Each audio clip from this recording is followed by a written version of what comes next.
Hi friends, welcome to Tejas kitchen. ಇವತ್ತು ನಾವು ಮಾಡಿ ತೋರಿಸ್ತಾ ಇರೋದು ಕಡಲೆಕಾಳು ಹುಸ್ಲಿ.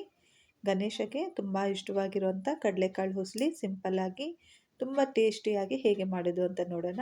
ಇಲ್ಲಿ ಮೊದಲು ನಾವು ಕಡಲೆಕಾಳನ್ನ ಚೆನ್ನಾಗಿ ಕ್ಲೀನ್ ಮಾಡಿ ರಾತ್ರಿಯೇ ನೆನೆಸಿಟ್ಕೊಂಡ್ಬಿಡ್ಬೇಕು, ಅಥವಾ ಒಂದು 3-4 ಅವರ್ ಅದನ್ನು ನೆನೆಸಿಟ್ಕೊಳ್ಳಿ. ಈಗ ನೀರನ್ನೆಲ್ಲ ಚೆಲ್ಬಿಟ್ಟು ಒಂದು ಕುಕ್ಕರ್ಗೆ ಹಾಕ್ಕೊಂಡು ಮುನುಗುವಷ್ಟು ಮಾತ್ರ ನೀರು ಹಾಕ್ಕೊಳ್ಳಿ ಸಾಕು. ಸ್ವಲ್ಪ ಉಪ್ಪು ಹಾಕಿಬಿಟ್ಟು ಒಂದೆರಡು ವಿಷಿಲ್ ಕೂಗಿಸ್ಕೊಳ್ಳಿ. ಅದು ಇವಾಗ ತಣ್ಣಗಾಗೋಷ್ಟರಲ್ಲಿ ಬಾಣಲೆಗೆ ಒಂದೆರಡು ಸ್ಪೂನ್ ಎಣ್ಣೆ ಹಾಕಿಬಿಟ್ಟು ಸ್ವಲ್ಪ ಕಡಲೆಬೇಳೆ, ಸ್ವಲ್ಪ ಉದ್ದಿನಬೇಳೆ, ಸ್ವಲ್ಪ ಜೀರಿಗೆ, ಸ್ವಲ್ಪ ಸಾಸಿವೆ ಹಾಕ್ಕೊಂಡು ಸ್ವಲ್ಪ ಸಿಡಿಯೋವರೆಗೂ ಕೆಂಪಗೆ ಮಾಡ್ಕೊಳ್ಳಿ. ಈಗ ಇದಕ್ಕೆ ನಾವು ಹಸಿಮೆಣಸಿನ್ಕಾಯಿ ಹಾಕ್ಕೊಳ್ಳೋಣ. ನಿಮಗೆ ಬೇಕಿದ್ದರೆ ಸಣ್ಣಗೆ ಹಾಕ್ಕೊಳ್ಳಿ.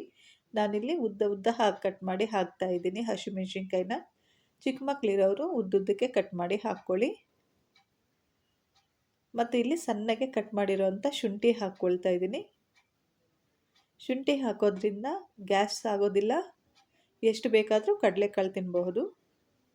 ನೋಡಿ, ಸ್ವಲ್ಪ ಕರಿಬೇವು ಸೊಪ್ಪು ಸೇರಿಸ್ಕೊಳ್ಳೋಣ. ಒಂದು ಸಾರಿ ಚೆನ್ನಾಗಿ ಕೈ ಆಡಿಸ್ಕೊಳ್ಳಿ.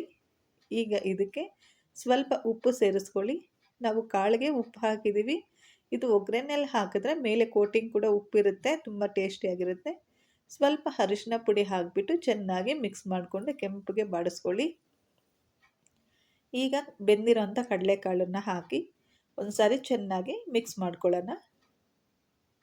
ಈಗ ನೀವು ಸ್ಟವ್ನ ಸಿಮ್ಮಲ್ಲಿ ಇಟ್ಬಿಟ್ಟು ಮಿಕ್ಸ್ ಮಾಡ್ಕೊಳ್ತಾ ಕಡಲೆಕಾಳನ್ನು ಬಿಸಿ ಮಾಡ್ಕೋಬೇಕು. ಇದು ಬಿಸಿಗೆ ಹಿಂಗೆ ಆಫ್ ಮಾಡಿಬಿಟ್ಟು ಮಾಡ್ಕೋಬಾರ್ದು. ಸ್ವಲ್ಪ ಸಿಮ್ಮಲ್ಲಿಟ್ಟು ಈ ಥರ ಮಾಡ್ಕೊಳ್ಳೋದ್ರಿಂದ ಮೇಲ್ಗಡೆ ಕಡಲೆಕಾಳಿಗೆ ಉಪ್ಪು ಖಾರ ಚೆನ್ನಾಗಿ ಇಡಿಸುತ್ತೆ, ತುಂಬ ರುಚಿಯಾಗಿರುತ್ತೆ. ನೋಡಿ, ಮಿಕ್ಸ್ ಮಾಡ್ಕೊಳ್ತಾ ಸಿಮ್ಮಲ್ಲೇ ನಿಧಾನಕ್ಕೆ ಬೇಯಿಸ್ಕೊಳ್ತಾ ಇದ್ದೀನಿ. ಈಗ ಇದಕ್ಕೆ ಸ್ವಲ್ಪ ತೆಂಗಿನ ತುರಿ ಹಾಕ್ಕೊಳ್ಳೋಣ. ಒಂದು 2-3 ಸ್ಪೂನಷ್ಟು ತೆಂಗಿನ ತುರಿ ಹಾಕ್ಕೊಳ್ಳಿ. ಚೆನ್ನಾಗಿ ಮಿಕ್ಸ್ ಮಾಡ್ಕೊಳ್ತಾ ಬೇಯಿಸ್ಕೊಳ್ಳಿ.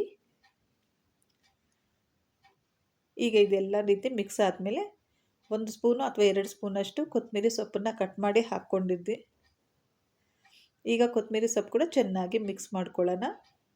ಸ್ಟವ್ ಆಫ್ ಮಾಡ್ಕೊಳ್ಳೋಣ. ಬಿಸಿ ಬಿಸಿಯಾಗಿ ಸರ್ವ್ ಮಾಡ್ಕೊಳ್ಳಿ. ಗಣೇಶನಿಗೆ ಇಷ್ಟವಾಗಿರುವಂಥ ಕಡಲೆಕಾಳು ಪಲ್ಯ ನಿಮ್ಗೆ ಇಷ್ಟ ಆಗಿದ್ದರೆ ಒಂದು ಲೈಕ್ ಮಾಡಿ, ನಮ್ಮ ಚಾನಲ್ನ ಸಬ್ಸ್ಕ್ರೈಬ್ ಮಾಡ್ಕೊಳ್ಳಿ. ತುಂಬ ಟೇಸ್ಟಿಯಾಗಿರುತ್ತೆ. ಒಂದು ಸಾರಿ ಈ ರೀತಿ ಟ್ರೈ ಮಾಡಿ ನೋಡಿ. Thank you.